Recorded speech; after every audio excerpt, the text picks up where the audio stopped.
Good morning, seventh graders. Happy Monday.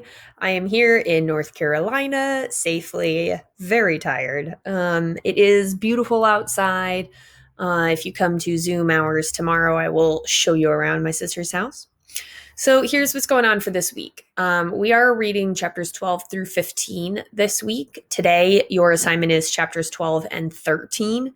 Tomorrow, in our Zoom hours, I'm not going to read the chapters for you. We have a lot to talk about. So pay attention because today I've got a lot to share from the things that I saw last week. So every week we spend at least one of the days comparing our book to the movie. And I've seen a number of people who are doing a really great job on our movie clip comparisons, and a few people who are just really either struggling or maybe not reading the book. They're just watching the clip. And so I want you to really pay attention to a couple of things that are not helpful. It is very not helpful, and I'm not going to give you full credit from now on if you are writing things like, the book is more detailed. I know the book is more detailed. That's why it's 200 and some pages. You can't fit all of that in a movie. The movie helped me understand better. Well, that's excellent, but I need you to explain why. Specifically, what in the movie was different than the book that helped you understand better? Or the movie has more action. Okay, again, not specific. Or one specific example I saw from our recent chapter was no fighting over the knife.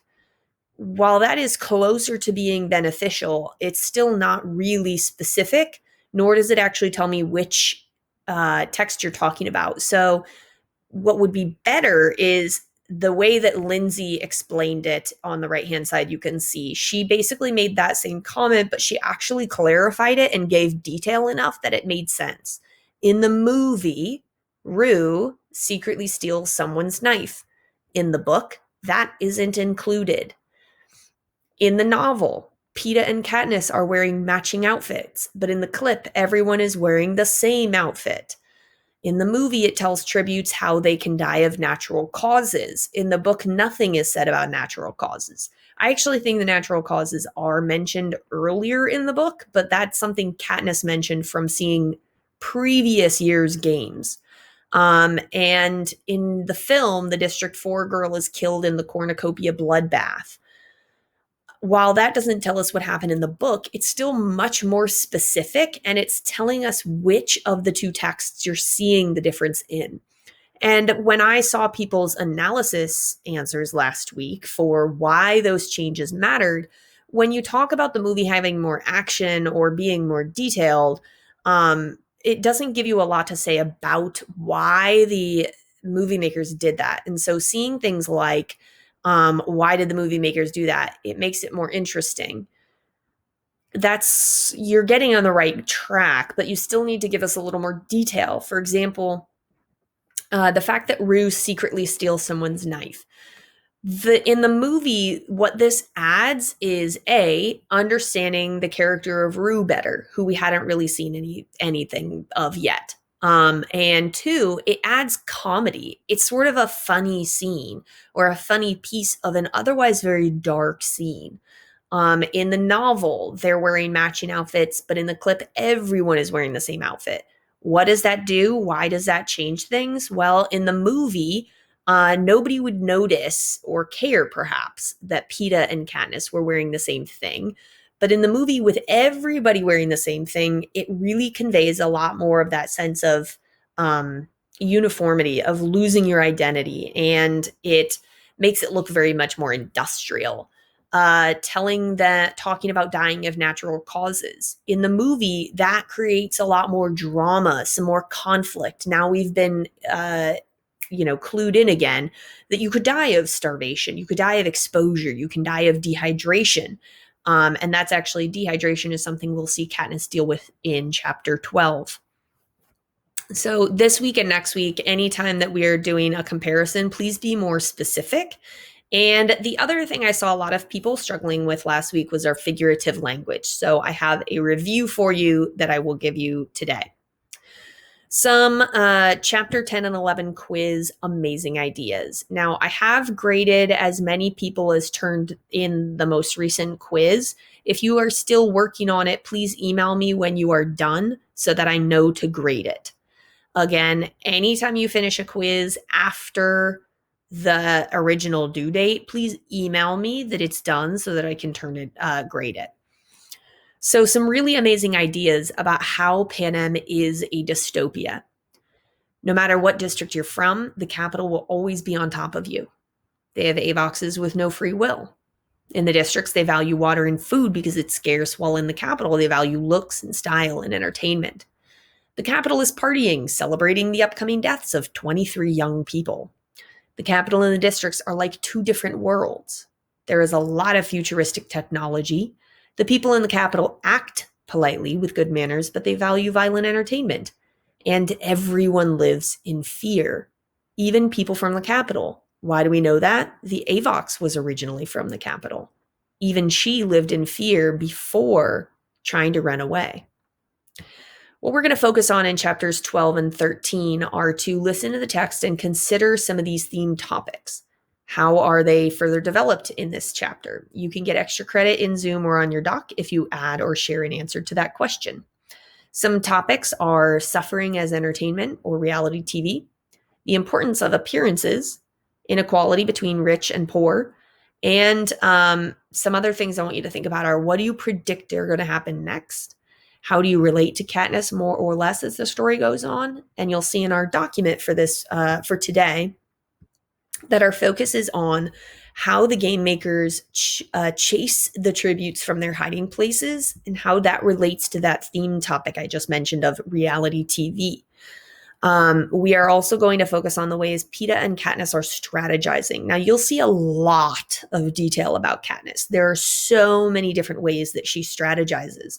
I want you to pay attention to her thought process and the things that she does. With Peeta, you're going to see less of what he's doing. So there are only a few instances, but there are at least two, so everybody can answer this. And then, of course, I've added two figure of speech questions that will require you to pay attention to the next part of this video. So here we go. There is also another extra credit activity at the end of these slides. So similes. Similes are comparing two unlike things by using like or as and sometimes than with an A. That's a comparative one. Example, Taylor Swift said in a song, "You, with your voice like nails on a chalkboard." Nails on a chalkboard have a very specific sound. You all know what that's like, or you can imagine it. And describing someone's voice that way indicates to us how painful it is to listen to and how grating it is. So that example, when we ask why would an author use a simile, it sometimes helps us visualize or imagine details a little clearer. It also sometimes helps us deepen our understanding. And of course, sometimes it's for entertainment value. Non-examples. It is not a simile to say, she's not destructive like Haymitch, or I sit like a lady. Those are comparative, but they are not comparing two unlike things. It's really just saying Effie and Haymitch are not destructive in the same way, or I sit like a lady does, or saying I like bread, using the like that is an enjoyment. Now, people don't get as confused with the as word in terms of this isn't actually a simile. And I saw a bunch of people putting similes in the metaphor box. And I know that that is confusing because they are both comparing to unlike things. The difference is the wording. Similes use like or as, and metaphors only use are or is. So some examples from the Hunger Games, and I saw a few of you had these in your assignment. My mouth has gone as dry as sawdust. Why am I hopping around like some trained dog to please people I hate? Well, you better learn fast. You've got about as much charm as a dead slug. So these all help us understand a sensory experience on the left.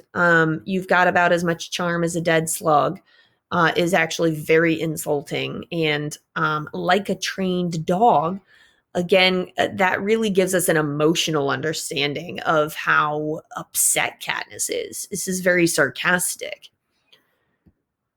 Metaphors are comparing two unlike things by making them equal, using the words is or are. Example, you're my kryptonite. You are my sunrise on the darkest days. A non example that I saw a couple of people use in their work was PETA comparing the tributes to the Breads from their districts. Now, that is, it could be metaphorical, but the way it's written is not. If PETA had said, you are bread, that would be a metaphor. I don't know what it would mean, but it would be a metaphor. Calling him the baker's son, that's not a metaphor because it's actually true. He is the son of the baker of their town. So, some examples that we see in the Hunger Games are when we say the monstrous boy from District 2 is a killing machine. Well, literally, he is not a machine, he is a person. But what they mean is he is so vicious and so violent and so good at killing, it's like he is a machine purposefully built to kill. You're neither of you up to the bloodbath of the cornucopia. Well, if you go to the cornucopia, you aren't literally going to take a bath in blood. It is a metaphor, a comparison that there's so much violence that it is like being bathed in blood. There's so much blood because there's so much violence. So, again, why do authors use metaphors? A lot of that is for description, giving you an emotional sense of what's going on, making things more interesting or entertaining. And sometimes it's revealing revealing something a little bit deeper because of the associations that we make between things. Hyperbole. This is one of my favorites. It is the basis of all yo mama jokes. It's exaggerating to the point of absurdity, usually for emphasis or humor. So, example, poor Shawn Mendes. Now that I'm without your kisses, I'll be needing stitches. No, you won't. That would be a real medical problem. What he means is, I'm so heartbroken, I feel like I'm injured. Or, for the first time in forever, there'll be music, there will be light. No, it is not the first time in forever there's light. That's literally every day. She's explaining her feeling that it has been so long that she's been in the metaphorical dark, actually, or that she's been happy enough to have music. A non example from my real life. I am so exhausted from helping my parents move across the country. I am. And I'm not exaggerating. But that's also not written like a hyperbole. If I said I'm so exhausted I could die, that's a hyperbole. I'm really not close to death right now. I just feel exhausted. Examples from the book. They erased me with a layer of pale makeup and drew my features back on. Well, they can't really erase her face. What she's saying is she feels like there's so much makeup on her face that she and her identity has been erased.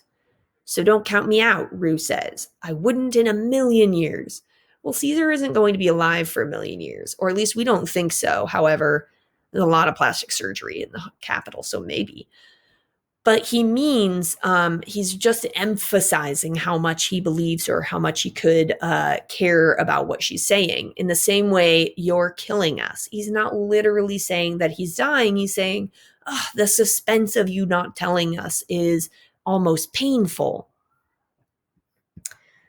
Personification is the last one I'm going to add. We didn't talk about it last week, but it's one of the big four, the four that we were talking about. So I'm just going to remind you about it.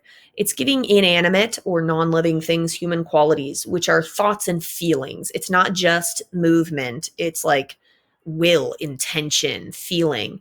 So, an example, my feet shuffle for a moment, confused at the direction my brain wants to take them. Well, your feet can shuffle, but they can't be confused. They can't be clear minded. They don't have thoughts by themselves. You try to scream, but terror takes the sound. Terror can't do anything.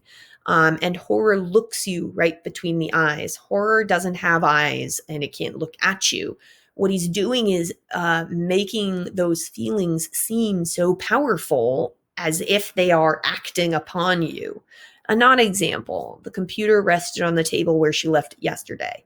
Like my computer is resting on a book. It's not really, that's not really giving it will or intention. It's more about just saying it is there because I put it there. So, with this in mind, Huge video, lots of examples. I'm giving you an extra credit challenge. You can do this anytime this week. There is a figurative language Kahoot linked here. Just click it, it'll take you there. And it gives you a challenge you can take at your own pace just to review those 4 figures of speech. Now, you can definitely review this video or review the slides on your own before you do it. You must use your real first name and at least your last initial. The reason? I need to know who you are. And if you've used a nickname, I may not actually know you and you can't get extra credit. You need to at least get half the answers right. So that means don't just click through it and think, did it, extra credit. The timer is still on, so you don't have an infinite amount of time, okay? And it's open until Friday at 5. So take it, do it, love it. So this is our task. Let's get working. And I hope to see you guys tomorrow on Zoom, 10 a.m. your time. And I miss you guys. I hope you have a great day.